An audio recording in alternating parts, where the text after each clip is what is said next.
Hello everyone and welcome back to another Wuthering Waves video. So since the release of the new update, I kind of wanted to look at whether or not you should be building for Jinshi or Changli. Now please keep in mind that this video is not meant to force you to choose, but basically will give you an idea on each character and their utility, and you can basically have the options to choose based on what I said. Again, you can do whatever you want with your account, but this video will definitely help get a starting point. So what I will do is basically give you guys a synopsis on each characters and tell you guys in which instance both are useful, and then basically give you guys a scenario in which character you should use. So let's get right into it. Alright, so taking a look at Jinshi, honestly her kit is pretty weird, but from what I understand is that she can stack something called incandescent stacks by doing coordinated attacks max up to 40, which will basically scale her damage based on what stage of incarnation she will be at. This is also a stage that she enters when using, her resonance skill and her basic attacks. Usually you want to be at stage 4 of her enhanced attacks, so you can do the one-shot combo, but it's relatively easy since you have to do,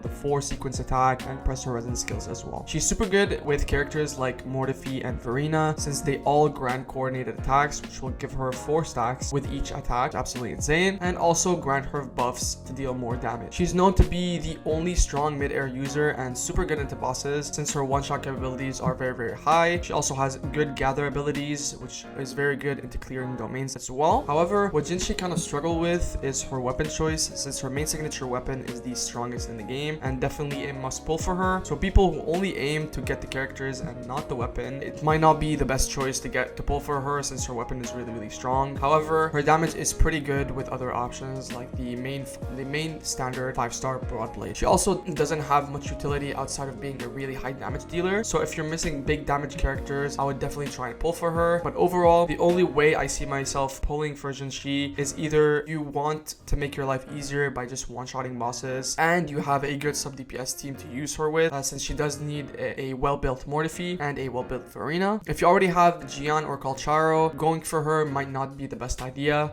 since you would need a good sub DPS to pair up with all the damage that you have. So this is where Changli comes in. She's honestly one of the better F2P options, mainly because that she's super versatile and easy to pick up. She can be used in quick swap fusion teams as a sub DPS, but also as a main DPS for other fusion teams like with Encore and Chixia. Her main gimmick is to basically stack up inflammament stacks and use her force circuit to deal a lot of fusion damage to enemies. Her outro skill also provide off-field buffs to fusion characters, so Encore and Chixia synergize really well with her. She can also be played as a main DPS with a built Mortifi, but honestly there can be better options for that. As we saw before, we have like Gian and Jinshi are just way better options than Changli as a main DPS for Mortifi. Her main weakness is her long cooldown and low damage compared to other main DPS characters in the game, but her utility definitely compensates for that. Her weapon choices are also really good since anything that has damage is good on her. She's basically like a fusion Yinlin if you want. But